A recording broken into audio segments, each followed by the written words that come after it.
Radon is the #1 leading cause of lung cancer deaths for non-smokers. But what is radon? Radon is an odorless and tasteless gas that's present all over the earth.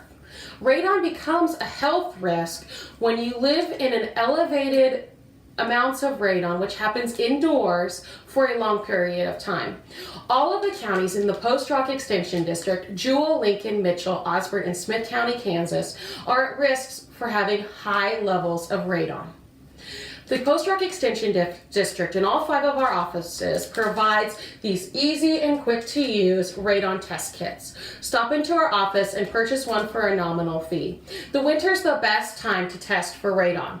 The reason why it's the best time is because we have our windows shut this time of year due to the cold weather outside, and so you're more likely to get a more accurate test indoors. When you are testing for radon inside your home, you're going to want to use this test in the lowest lived-in level of your home.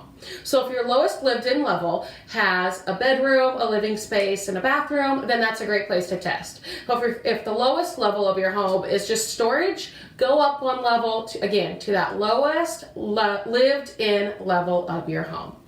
The radon test kit that you're going to purchase from our extension office has step-by-step instructions on how to do your test. Once your test is complete, you're going to send it in, and then your results are going to come back to help you determine whether you have safe levels of radon or whether you have elevated levels of radon. This simple test is going to help you determine if you need to do additional testing or if you need to get a mitigation system installed for your home.